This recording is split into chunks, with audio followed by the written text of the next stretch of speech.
Hi everyone, मेरा नाम ऋषभ है और आज हम लोग इस वीडियो में बात करने वाले हैं एक ऐसे आईपीओ की जो कि बहुत खास है आप सभी के लिए। क्योंकि खास आईपीओ पता है कब होता है? जब आपको जीएमपी मिल जाए, यानी कि लिस्टिंग गेन मिल जाए, आपको बहुत बम्पर प्रॉफिट हो जाए। तो जिस भी आईपीओ में इन्वेस्टर्स का बम्पर मुनाफा हो सकता है, वो आईपीओ हमेशा आपके लिए खास होता है। तो आईपीओ बहुत छोटा सा जरूर है, लेकिन आईपीओ बहुत खास है और आईपीओ का नाम है ग्लोब सिविल प्रोजेक्ट्स का आईपीओ, यानी कि कंपनी अपना आईपीओ लेकर आ चुकी है। और आईपीओ बहुत छोटा है, लेकिन हम इस वीडियो में आपको ये भी बताएंगे कि क्या इसमें अप्लाई करना चाहिए या फिर अवॉइड करना चाहिए। लेकिन खास जानकारी ये नहीं कि अप्लाई करना चाहिए या फिर नहीं, खास जानकारी ये है कि क्या आप इसे लंबे अवधि के लिए, लंबे टर्म के लिए, यानी कि लॉन्ग टर्म में होल्ड कर सकते हैं या फिर नहीं, या फिर आपको लिस्टिंग डे पर बेच के अपना प्रॉफिट बुक करना है। ये भी जानकारी आपको वीडियो के लास्ट तक जरूर मिलेगी। तो फुल डिटेल एनालिसिस होने वाली है इस वीडियो में। तो किन किन टॉपिक्स पर बात करेंगे हम लोग, उसके बारे में जान लेते हैं कि फुल कवर करेंगे, लेकिन किस किस बेसिस पर कवर करेंगे। तो सबसे पहले मैं आपको बताऊंगा आईपीओ की डिटेल्स के बारे में कि क्या है, कितनी डेट है, कब आपको मिलेगा, कब नहीं मिलेगा, क्या सारी चीजें हैं। दूसरी चीज मैं आपको बताऊंगा इसके बिजनेस ओवरव्यू के बारे में कि कामकाज क्या करती है कंपनी कामकाज क्या करती है, उसके बारे में जानना बहुत ज्यादा जरूरी हो जाता है। लेकिन मोस्ट ऑफ द लोग ये चीज जानते ही नहीं, समझते नहीं। उन्हें मतलब है सिर्फ और सिर्फ जीएमपी दिख रहा है, आईपीओ है, कुछ भी करती है कंपनी, हमें मतलब नहीं, हमें अप्लाई करना है। ठीक है, तो बिजनेस ओवरव्यू के बारे में बात करेंगे। साथ साथ आपको बताएंगे स्ट्रेंथ्स और वीकनेसेस की। कुछ देखिए कंपनी के स्ट्रॉन्ग पक्ष होते हैं और कुछ वीक पक्ष होते हैं, तो कुछ कमजोर पक्ष और जो मजबूत पक्ष है, दोनों के बारे में जानकारी हासिल कर लेंगे ताकि हमें लॉन्ग टर्म के लिए होल्ड करने में आसानी हो सके। कि देखिए अगर अच्छाइयां ज्यादा होती हैं तो कोई बात दिक्कत नहीं, लॉन्ग टर्म के लिए होल्ड किया जा सकता है। लेकिन अगर कमजोरियां ज्यादा हैं जिनसे इफेक्ट हो सकता है लॉन्ग टर्म में स्टॉक, तो हमें इसे सेल करना पड़ सकता है। खैर, नेक्स्ट बात करेंगे हम लोग पीयर वैल्यूएशंस की, पीयर कंपैरिजन की कि अपने पीयर्स के साथ क्या वैल्यूएशंस है इसके और क्या कंपैरिजन है कि सस्ता है या फिर महंगा स्टॉक लिस्टिंग होने जा रही है। इस बारे में जानकारी करना बहुत ज्यादा इंपॉर्टेंट हो जाता है। साथ ही साथ मैं आपको बताऊंगा इसके फाइनेंशियल्स के बारे में कि रेवेन्यू और प्रॉफिट वगैरह के क्या हालात हैं, जंप है या फिर डाउन है, किस तरीके से फाइनेंशियल्स उनके इंक्रीज कर रहे हैं या फिर डिक्रीज कर रहे हैं, इस बारे में जानकारी आपको मिलेगी। और साथ ही साथ लास्ट में आपको पता चलेगा जीएमपी प्राइस यानी कि ग्रे मार्केट प्रीमियम का कि क्या हालचाल चल रहे हैं इस समय ग्रे मार्केट प्रीमियम पर, इस स्टॉक के यानी कि आईपीओ के बारे में कि किस हलचल के साथ ये गुजर रहा है इस समय ग्रे मार्केट प्रीमियम पर। तो चलिए फटाफट शुरू करते हैं बिना देर किए हुए। तो आईपीओ डिटेल्स का शुरुआत करते हैं। तो आईपीओ ऑलरेडी मार्केट में ओपन हो चुका है। 24 से लेकर 26 तक आप इसमें अप्लाई कर सकते हैं। 24 जून 26 जून के बीच में आप अप्लाई कर सकते हैं। और इश्यू प्राइस बैंड होने वाला है 67 टू 71, जिसमें 71 कट ऑफ प्राइस है। हम सब बहुत अच्छे से जानते हैं कि अगर आप इतने छोटे आईपीओ में अगर आप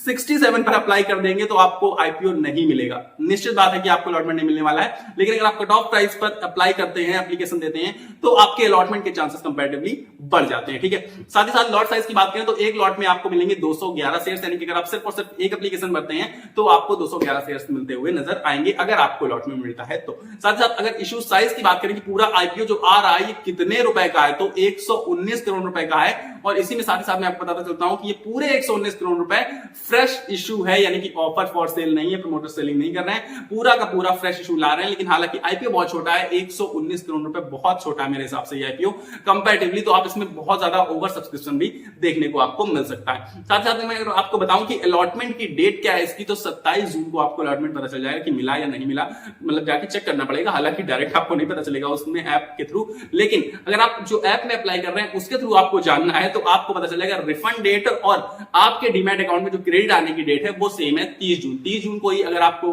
अलॉटमेंट नहीं मिला है तो पैसा वापस आ जाएगा, या फिर आपके डीमैट अकाउंट में आपको शेयर्स दिखने लगेंगे कि हाँ भैया ग्लोब सिविल प्रोजेक्ट्स हमारा आईपीओ जो था वो स्टॉक मतलब हमारे हाथ लग चुका है। ठीक, नेक्स्ट बात करते हैं कि अब लिस्टिंग कब होगी। जब रिफंड आ गया, आपको मिल गया स्टॉक्स, तो अब लिस्टिंग कब होगी। लिस्टिंग टेंटेटिव लिस्टिंग है, मतलब एक्सपेक्टेड है कि 1 जून को लिस्टिंग होते हुए, 1 जुलाई को लिस्टिंग होते हुए नजर आएगी। तो ये अच्छी चीज है कि 1 जुलाई अगर आपको देखिए 30 तारीख को रिफंड मिल जाएगा, तो बाई चांस अगर आपको बहुत ज्यादा स्टॉक पसंद आ जाए तो आप चाहें तो 1 जुलाई को जब लिस्टिंग हो जाए तो डायरेक्ट मार्केट से भी, ओपन मार्केट से बाई कर सकते हैं। क्या आगे अगर बात करें तो 119 करोड़ का जो फंड ये आ रहा है, इसका यूज किस तरीके से होने वाला है, जो आईपीओ मनी आ रही है इसका यूज किस तरीके से होगा, तो मैं आपको बता दूं कि 75 करोड़ रुपीस तो ये वर्किंग कैपिटल रिक्वायरमेंट है इनकी। कि देखिए जो काम काज चलता है उस काम काज में एक कैपिटल की यूज होती है, पैसे का यूज होता है। उस पैसे के लिए इन्होंने 75 करोड़ रुपए को रखा है अपने वर्किंग कैपिटल के लिए। साथ ही साथ 14.2 करोड़ रुपए की ये नई मशीनरी लेंगे, क्योंकि देखिए इनका जो काम है ग्लोब सिविल प्रोजेक्ट्स, नॉर्मल सी बात है कि सिविल सर्विसेज प्रोवाइड करते होंगे, कंस्ट्रक्शन का काम करते होंगे, तो इसके लिए नई मशीनरी की जरूरत पड़ती है। तो 14.2 करोड़ रुपीस की ये मशीनरी बाई करने वाले हैं न्यू।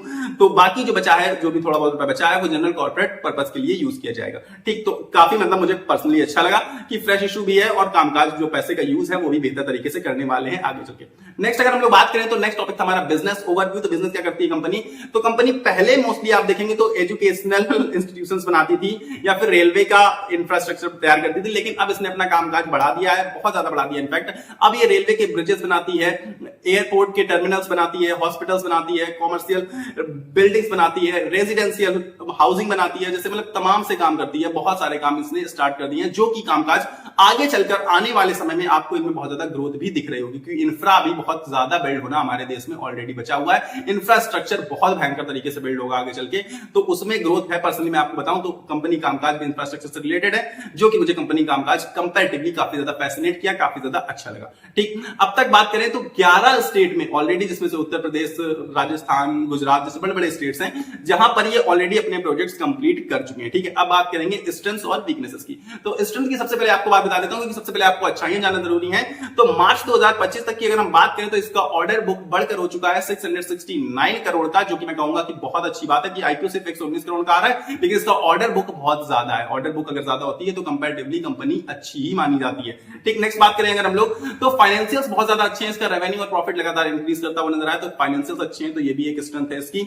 साथ ही साथ अगर हम बात करें सबसे ज्यादा अच्छे इसमें स्ट्रेंथ की, तो बहुत ज्यादा हाईली क्वालिफाइड और एक्सपीरियंस्ड हैं क्या प्रमोटर्स और मैनेजमेंट, दोनों ही बहुत हाईली क्वालिफाइड हैं और एक्सपीरियंस्ड हैं, जो कि कंपनी को आगे बढ़ाने में और कंपनी कामकाज में काफी ज्यादा मदद कर सकते हैं आगे चलकर।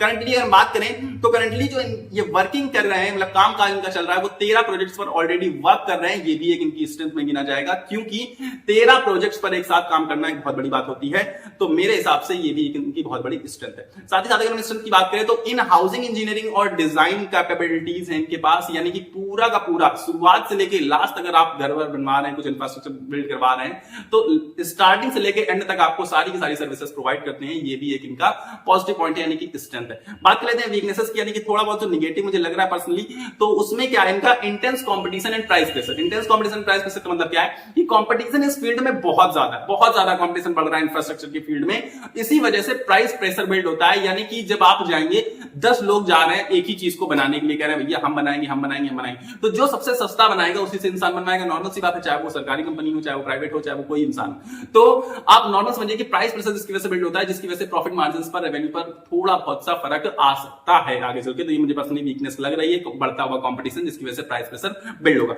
नेक्स्ट चीज की अगर बात करें तो dependency on government spend and sector demand.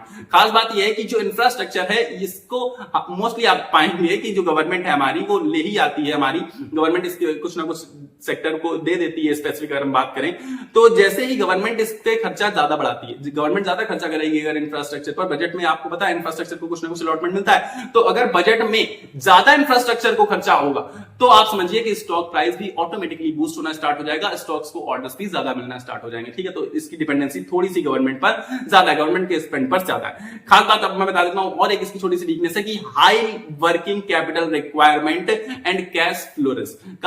अब इसका मतलब क्या हुआ? इसका मतलब ये हुआ कि देखिए जो ये काम काज है, जैसे बिल्डिंग्स का काम काज है, कुछ बनाना है आपको, रेजिडेंशियल हाउस बनाना है, मान लीजिए हॉस्पिटल बनाना है, कुछ भी, तो इसमें खर्चा काफी ज्यादा लगता है। ठीक है, तो वर्किंग कैपिटल की रिक्वायरमेंट ज्यादा होती है। अगर वर्किंग कैपिटल आपकी खत्म हो गई तो काफी ज्यादा प्रॉब्लम आ सकती है। बीच में हो सकता है कि आपको डेप्ट लेना पड़े, कर्जा लेना पड़े, जिसकी वजह से आपको इंटरेस्ट वगैरह में फंस सकते हैं आप उसके जाल में।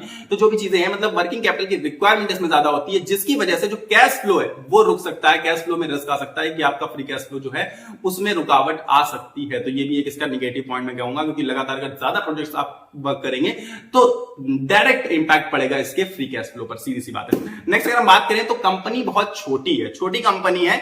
इस पूरे के पूरे जो फील्ड है, जो सेक्टर है, बहुत ज्यादा क्राउडेड है, ऑलरेडी बहुत ज्यादा बड़े बड़े प्लेयर्स भी ऑलरेडी इसमें हैं। तो इस वजह से मुझे ये एक थोड़ी सी निगेटिव पॉइंट लग रहा है कि हो सकता है कभी कभी ऐसा नहीं होता कि बड़े प्लेयर्स छोटे प्लेयर्स को खा जाते हैं, तो ऐसी सिचुएशन ना क्रिएट हो जाए। बाकी कंपनी तो ठीक ठाक है, लेकिन कंपनी छोटी बहुत है इस पूरे के पूरे मार्केट के सेक्टर के अंदर। तो ये कुछ निगेटिव पॉइंट्स है जो कि कंपैरेटिवली मुझे लगता है कि सॉल्व होते हुए नजर आ सकते हैं, क्योंकि कंपनी धीरे धीरे ग्रोथ करेगी तो वो भी बड़ी कंपनी बन जाएगी। खैर आगे मैं आपको बता देता हूं पीयर वैल्यूएशंस के बारे में कि अपने कंपैरेटिवली जो इसके कंपटीशन है उसके साथ कैसे वैल्यूएशंस हैं, उनकी वैल्यूएशन सस्ती है या महंगी है, किस तरीके की लिस्टिंग चाहते हैं ये लोग। तो अगर हम लोग बात करें ग्लोब सिविल प्रोजेक्ट्स की तो 19.9 के पीई पर करंट ट्रेड करता हुआ नजर आ रहा है, और लिस्टिंग के बाद क्योंकि जो इन्होंने इश्यू प्राइस दिया था 67 to 71, उसके बाद तो इसका करीब करीब 18 का पीई होने वाला था। लेकिन अब क्योंकि मे भी लिस्टिंग बहुत ज्यादा आप महंगी करवा सकते हैं, हम लोग सब लोग ग्रे मार्केट प्रीमियम बढ़ाकर लिस्टिंग बहुत महंगी हो गई तो ऑटोमेटिकली पीई भी थोड़ा बहुत बढ़ता हुआ नजर आएगा। बाकी अगर इश्यू प्राइस को देखें तो उसके हिसाब से लिस्टिंग ये सस्ती करते हैं कि वैल्यूएशन से अपने सस्ती लिस्टिंग करके ला रहे थे, आपको सस्ते वैल्यूएशन पर स्टॉक लेकर आए थे, अपना आईपीओ लेकर आए थे, जो कि मुझे बहुत ज्यादा चीज अच्छी लगी, फैसिनेट कर रही मुझे ये चीज। अब अगर हम इसके इंडस्ट्री के पीई की बात करें, मैंने इसका पीई तो आपको बता दिया कि 19-20 से मान लेते हो जाएगा, 20-21 हो जाएगा मैक्सिमम। तो इंडस्ट्री के पीई की बात करें तो 47 का इसका इंडस्ट्री का पीई है, जिससे बहुत सस्ते वैल्यूएशंस पर कंपनी अपनी आईपीओ को लेकर आई है और लिस्टिंग चाहती है। तो मुझे लगता है पर्सनली इसका इस कंपनी को बहुत ज्यादा अच्छा मुनाफा तगड़ा फायदा मिलने वाला है। किस चीज का? सिर्फ और सिर्फ वैल्यूएशंस का, कि वैल्यूएशंस इसके बहुत ज्यादा सस्ते हैं अपने कंपैरेटिवली सेक्टर के वैल्यूएशंस के कंपैरिजन में। अब आगे हम बात करें जीएमपी की, जो लास्ट है, last but not the least, तो जीएमपी इसकी करंट जीएमपी की मैं बात बता रहा हूं, आज 24 जून जिस दिन वीडियो रिकॉर्ड हुआ है, 16 रुपए पर जीएमपी चल रहा है। अगर परसेंटेज वाइज बात करें तो करीब करीब 23% के आसपास जीएमपी है परसेंट वाइज, और अगर हम रुपए में बात करें तो 16 रुपए यानी कि 71 से 16 आगे बढ़ाकर देख लीजिए तो 87 के आसपास लिस्टिंग के अनुमान है अभी को देखते हुए। हालांकि जो जीएमपी होता है वो कोई एक्यूरेट प्राइस नहीं होता है, ये आगे पीछे हो सकता है, लिस्टिंग डे तक जाते जाते ये घट भी सकता है, बढ़ भी सकता है, ये इस पर डिपेंड करता है। तो सिर्फ और सिर्फ जीएमपी को देखकर अगर आप इन्वेस्टमेंट कर रहे हैं तो ये थोड़ी सी मैं कहूंगा कि गलत चीज है, और ये एक्चुअल प्राइस नहीं होता है, ये घटता बढ़ता रहता है और हर दिन घटता बढ़ता रहता है। इनफैक्ट आप पाएंगे कि एक एक दिन में कभी कभी 2-2, 3-3 बार घटता है और बढ़ता है। तो इसलिए आप जीएमपी पर सिर्फ और सिर्फ फोकस मत करिए, पूरे के पूरे स्टॉक एनालिसिस पर फोकस करिए, जिसके बारे में मैंने आपको पूरी तरीके से कंप्लीट तरीके से रिव्यू करने की कोशिश करी और बताने की कोशिश करिए।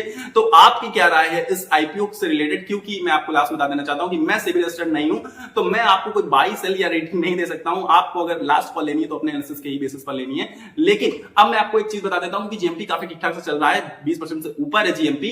तो जिसमें 20% से ऊपर जीएमपी होता है तो उसमें मैं ज्यादा कुछ सोचता नहीं हूं पर्सनली, मैं आपको बताऊं तो मैं भी अप्लाई कर देता हूं कि ठीक है मिला तो मिला, अगर बाई चांस स्टॉक अच्छा नहीं भी है तो अगर मिल जाता है तो लिस्टिंग गेन मिल जाता है हमें, और हम उसको अगर बाई चांस मिल गया, अगर हमारी किस्मत इतनी अच्छी हुई तो हम उसे लिस्टिंग डे पर बेचकर निकल सकते हैं। पर मैं आपको खास चीज बता देता हूं कि मिलना बहुत ज्यादा मुश्किल हो जाता है, क्योंकि ऐसे छोटे आईपीओस में इतने ज्यादा एप्लीकेशन आ जाते हैं, कभी कभी 100x से भी ज्यादा इसमें समझ जाइए आपको एप्लीकेशंस मिल सकते हैं, तो 100 में से एक को मिलेगा, तो ये बहुत ज्यादा रिस्क हो जाता है। रिस्क का मतलब क्या है कि मिलना बहुत मुश्किल हो जाता है आईपीओ में अलॉटमेंट, बाकी सारी चीजें ठीक रहती हैं। तो मुझे कंपैरेटिव लगता है कि आपको इसमें अप्लाई तो जरूर से जरूर करना चाहिए, क्योंकि आईपीओ काफी ज्यादा अच्छा है और आपके लिए काफी ज्यादा प्रॉफिटेबल साबित हो सकता है। फिलहाल इस वीडियो मेरे पास इतना ही है, मिलेंगे अगले वीडियो में, तब तक के लिए आपको कहीं नहीं जाना, बिना वीडियो को लाइक किए कहीं मत जाकर, लाइक होता है फ्री ऑफ कॉस्ट, जिससे मुझे मिल जाता है बहुत ज्यादा मोटिवेशन और सपोर्ट। तो आपको क्या करना है, एक लाइक का बटन दबाना है जो आपको नीचे आ रहा होगा, फ्री ऑफ कॉस्ट है, दबाकर वीडियो को लाइक कर दो। अगर आपको वीडियो पसंद आए तब भी लाइक कर दो, ठीक है। साथ ही साथ चैनल सब्सक्राइब करके आप मेरे साथ जुड़ सकते हैं, क्योंकि मैं रेगुलर बेसिस पर शेयर मार्केट कवर करता हूं और स्टॉक स्पेसिफिक एनालिसिस भी करता हूं, साथ ही साथ आईपीओ एनालिसिस भी करता हूं, और जितनी भी न्यूज आती हैं स्टॉक मार्केट से रिलेटेड वो सारी कवर करता हूं। अगर आप मेरे द्वारा रेगुलर बेसिस पर वीडियोस चाहते हैं स्टॉक मार्केट से रिलेटेड, तो आप चैनल के सब्सक्राइब बटन दबाकर मेरे साथ जुड़ सकते हैं। मिलेंगे अगले वीडियो में, तब तक के लिए आप सभी को अपनी सेहत का ख्याल रखना है, स्वस्थ रहिए, मस्त रहिए, नमस्कार, धन्यवाद।